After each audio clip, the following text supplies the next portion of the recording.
It's the last topic of directing chapter, and tomorrow we will be discussing the assignment, and I will be sharing the assignment today only. So you all are supposed to complete the assignment, and in tomorrow's class, I will be discussing the assignment only. Okay. So as I told you that leadership has 4 elements.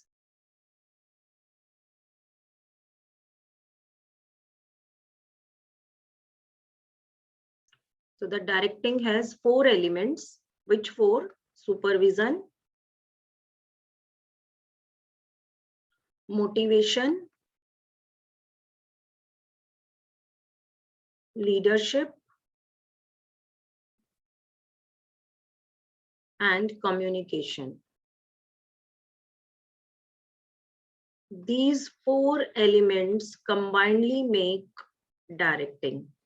And out of these 4, 3 we have already done: supervision, motivation, and leadership. So today I am going to start with communication. It's not a very difficult topic, rather it's very easy topic. And a part of this topic is COVID deletion. You can delete that topic from your book. You can cross that topic. The topic is barriers.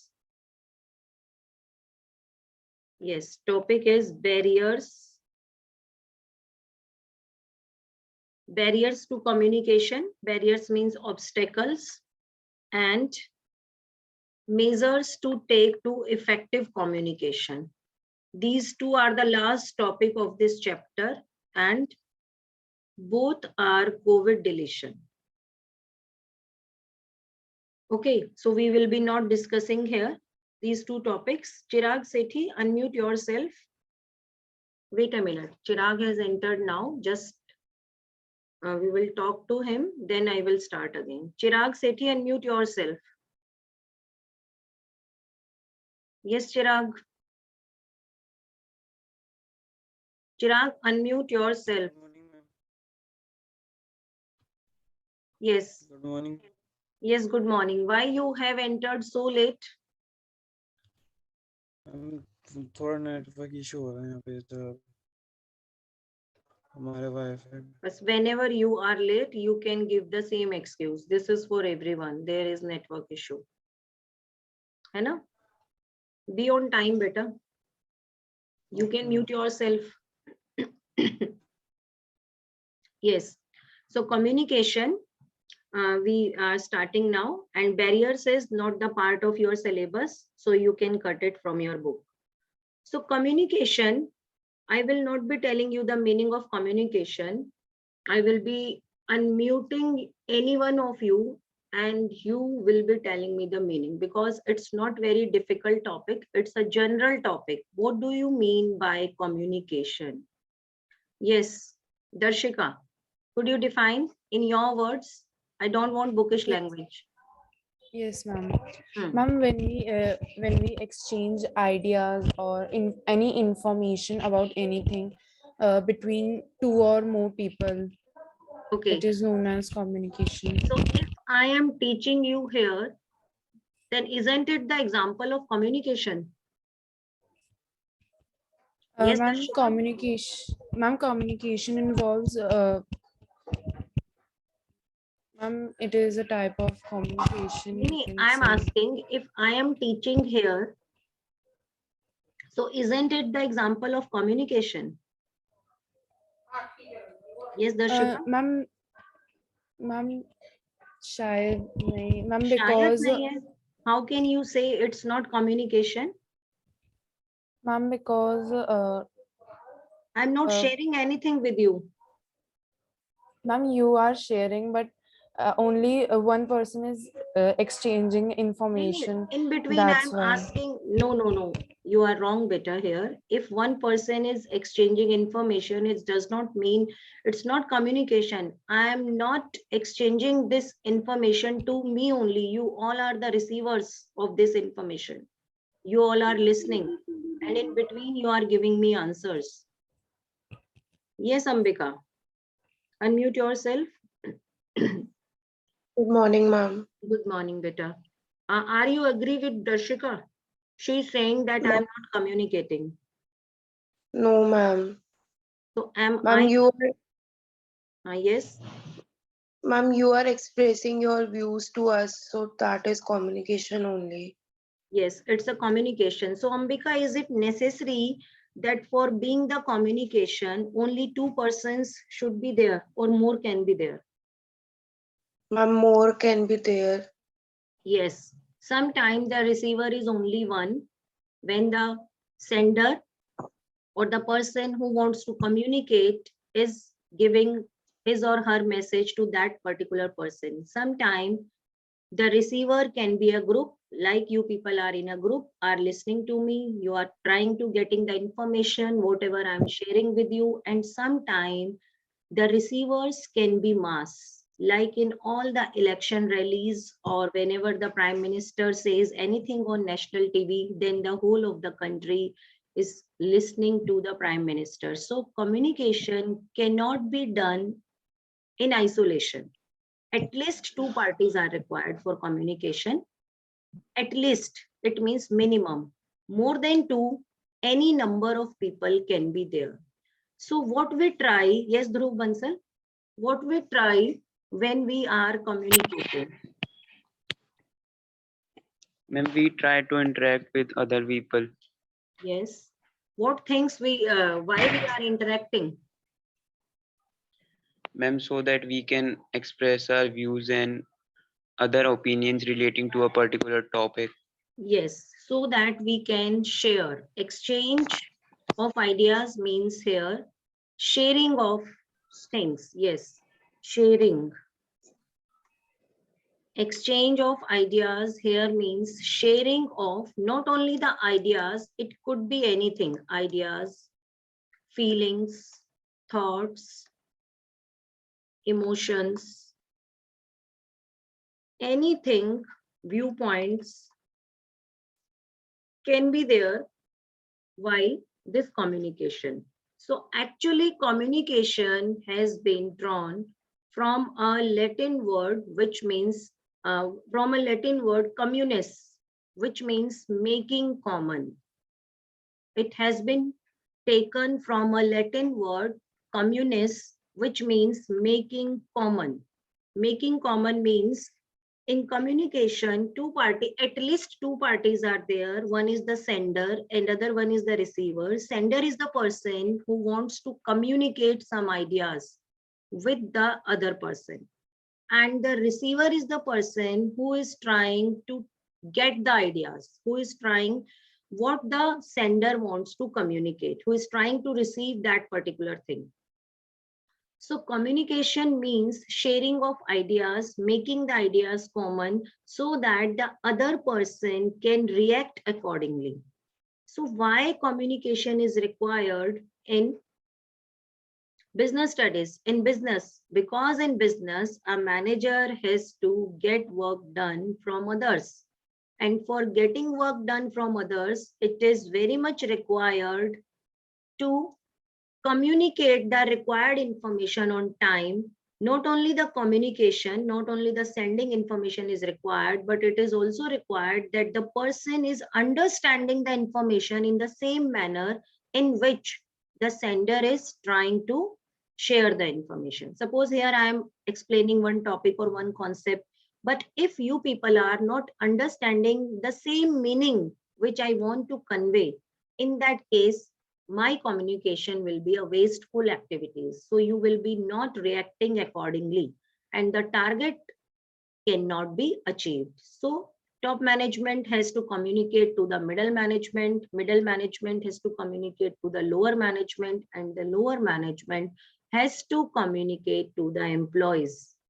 So without communication, passing of information, sharing of ideas, grievances, problems, complaints, suggestions could not be transmitted from one level to the other level. So that's why communication is very much important in the organization. Next is the elements of communication, which is basically the process of communication. So sender is the first element of the communication. Sender means you need to do this process in detail, just one-liners. Okay. Sender means the person who wants to communicate, who wants to share some idea. For example, here I am sender now because I am trying to convey some topic to you people. Message means the content which I want to convey. Message means the content which I want to convey. Encoding means presenting the message in such a manner that can be diagrammatic presentation, verbal presentation, written presentation, sentences could be there, pictures could be there. Encoding means presenting your message in such a manner that the other person is able to understand it properly. Here, so that is the encoding means. Basically, it means translation of the message into, we may say, into words, ideas, suggestion, order, or we can say in the symbols, in the pictures, in the words, drawings, anything can be there. So message is properly encoded, and at this step, it is depending that whether the receiver will be able to understand the message or not. If the sender has wrongly encoded the message, so he will not be able to express himself, as well as the receiver will not be able to understand the message. Next, media or channel. Media or channel is the path through which the message will be going through.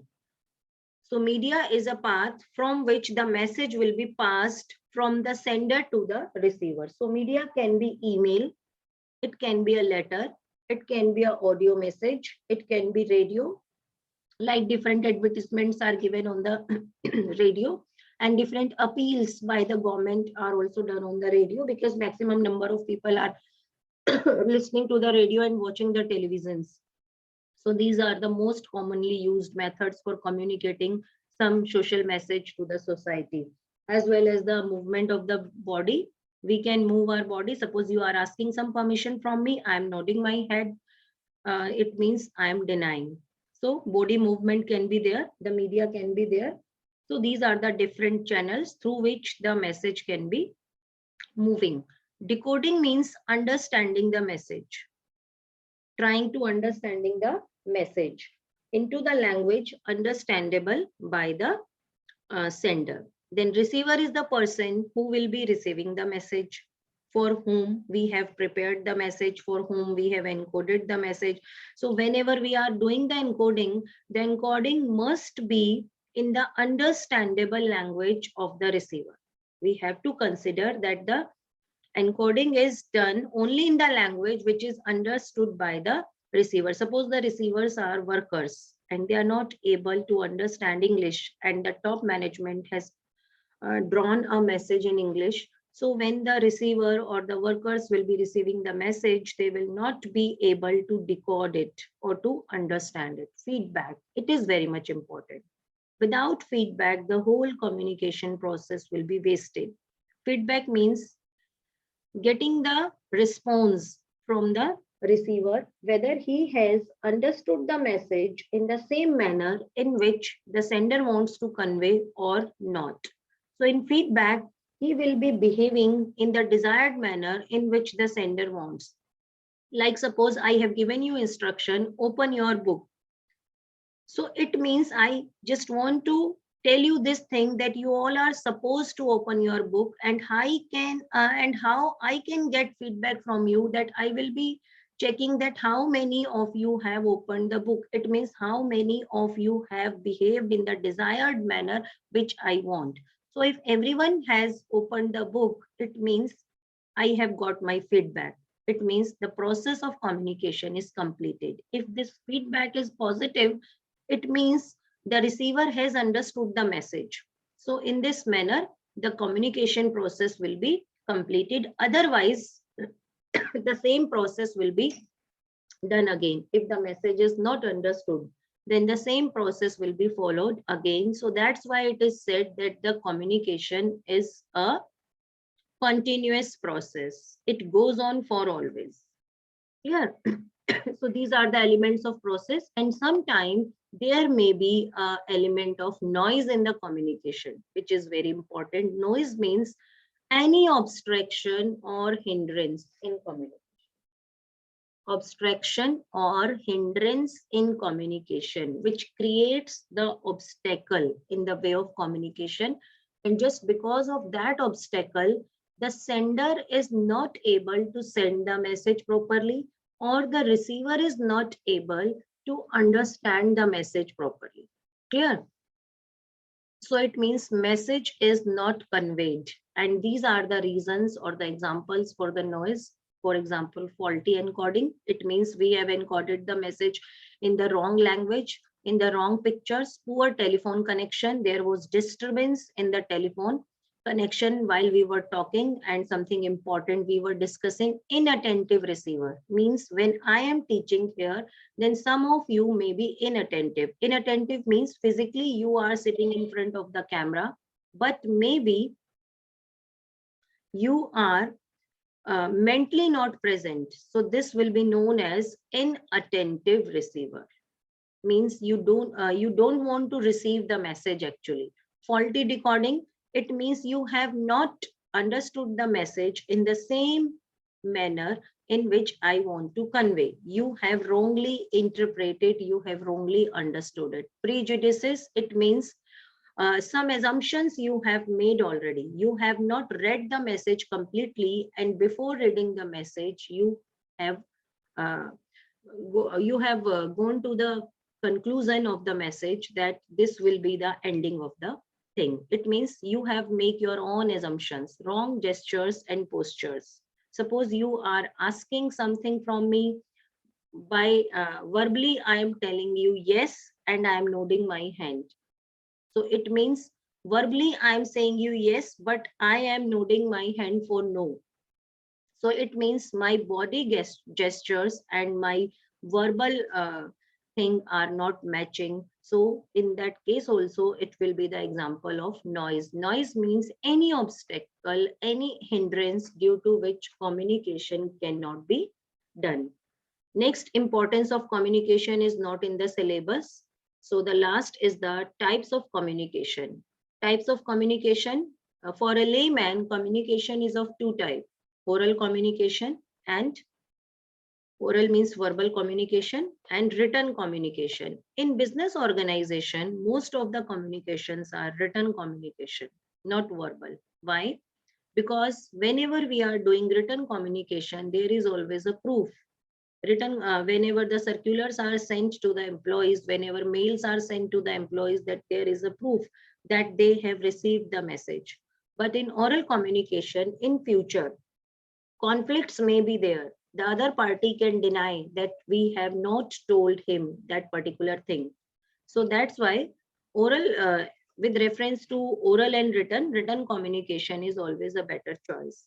So oral communication means we are communicating through spoken words, like on telephone conversation, face-to-face interaction. We are giving them instructions in words only, in oral form only, in verbal form only. Nothing is written there.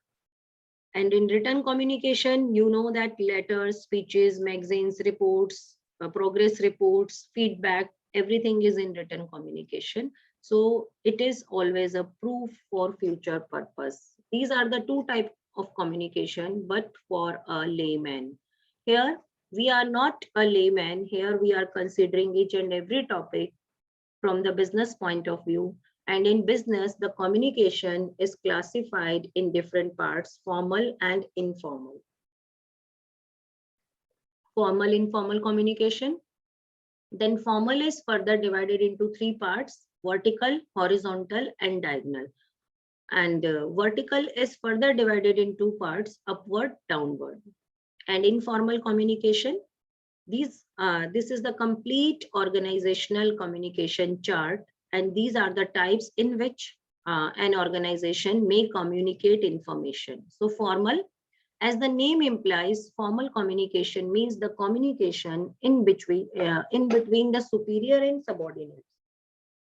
So this communication is basically depends or follow the principle of scalar chain. As in scalar chain, one employee is superior and the other one is subordinate. So in this communication, always superior and subordinates are communicating with each other. So it follows scalar chain. And it is the communication through official chain of command, and official chain of command is known as scalar chain. Clear? So the example of this communication is notes, memos, letters, reports, circulars, feedbacks, mails, email. So all these are the example of formal communication. This formal communication can be of three types. Vertical can be of two types, downward vertical and upward vertical. Downward vertical means superior is giving orders, instructions to the subordinates. So whenever a superior gives instructions or orders to the subordinates, then it is known as vertical communication, vertical downward communication, as the information flows from superior to subordinate in the downward manner.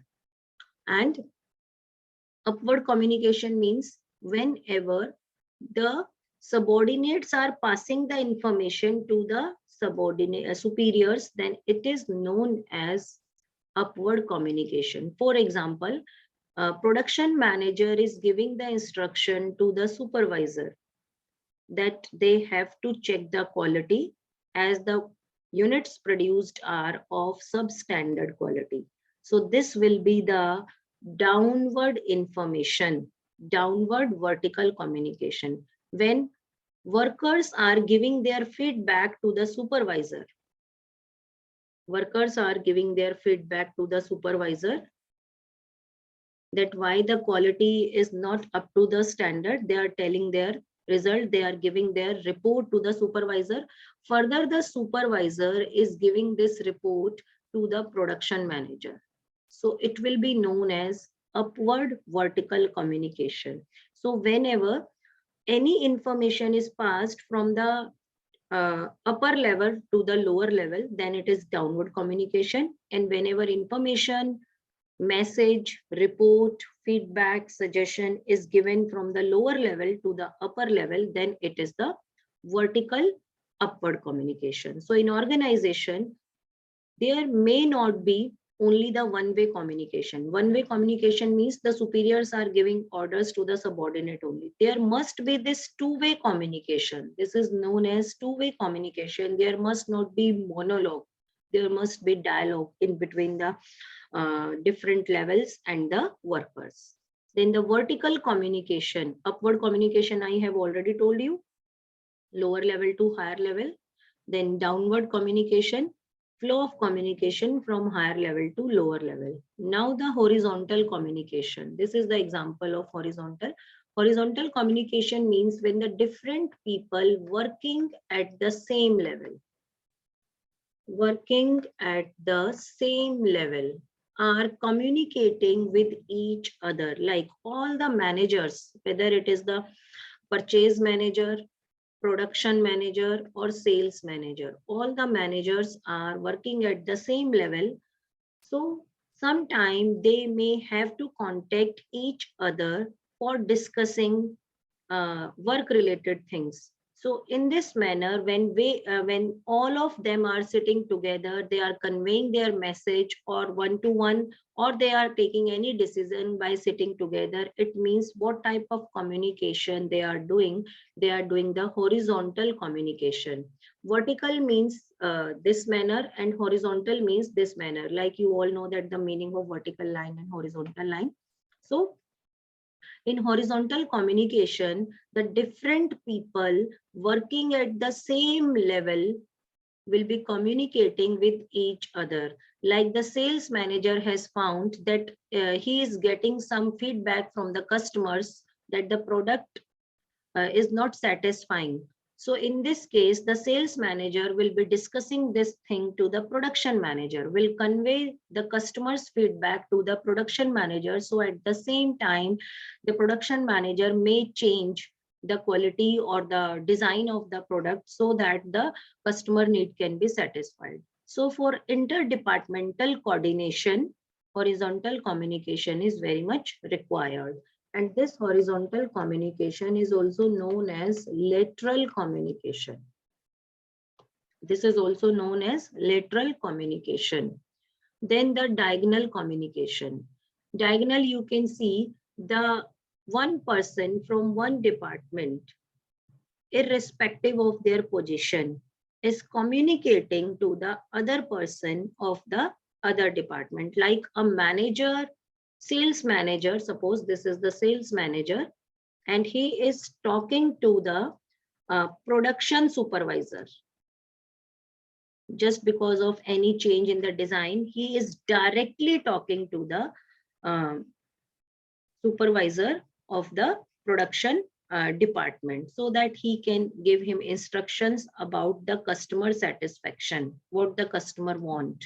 So if the if one person working in the other department and the higher level is contacting or communicating with the other person who is working in the other department but at a lower level, then it will become the diagonal communication. This is also allowed in the organization so that the quick decision making can be there. So communication between people in different departments, one holding higher position than the other, is known as diagonal communication. So this is all about the formal communication. I have told you, I have explained you each and everything about the formal. This was the diagram, formal communication, which is done by following the official lines of command, scalar chain. Vertical, horizontal, diagonal are the three types of formal communication, and you have to consider one thing, that formal communication is always a written communication. It is never oral communication. Clear? Vertical is further of two types, upward and downward. Now we will be talking about informal communication. Informal communication is that communication which is basically not related to the official lines of command. It means कोई भी किसी से बात कर सकता है. Like this type of communication is done on the basis of friendly structure, informal relations. When the employees have informal relations, like you all are studying in LPS school, studying in 12th class, so this is your formal relation. You all are the classmates. But out of this formal relations, you have formed your groups also. You have make your own friends, and in your friend list, it is not important or not necessary that the each classmate is there. So you have made your own informal group. So with that informal group, you are not discussing the work related things. You will be discussing your personal matter, gossiping, rumors, all these things will be there. So informal communication emphasize more than work on the satisfying the social needs or the mental needs. If we are having anything to share, then we cannot share with everyone. For sharing purpose, we have created our informal groups in which are friends only, and with them we can share each and everything. So it is based on informal relationship. Informal relationship means friends. In this relationship, in this communication, there is no superior, no subordinates, all are friends. Like in school, me and Bhavna ma'am, suppose, are having the formal relation, but whenever we both are going outside for eating something, for discussing our personal things, in that case we are having an informal relation or friendly relations. Each and every person in this world wants friends. So with them, they are sharing the things, they are doing the gossiping, they are enjoying. So this is the informal communication. And in this communication, one thing you have to consider is that this communication emphasize on satisfying the mental need or social need of the employees. It never focus on the work. So in an organization, which of these two should be there? So I will say that both, combination of both should be there. As when we are following the formal communication, it means we are just emphasizing on the work. But a person cannot be a machine. He or she cannot do the work continuously. So for some refreshment in the mind, it is required the informal communication. So a manager should try that there should be a balance in between the formal communication and the informal communication in the organization. So, but whenever informal communication exceeds, then it will definitely lead to the non-achievement of organizational goal. So it is very much important to create a balance. It is also known as grapevine communication. The other name of informal communication is grapevine communication. Why grapevine communication? Because informal communication never goes in one direction. Its branches goes in all the direction. Clear? So this is all about the informal communication.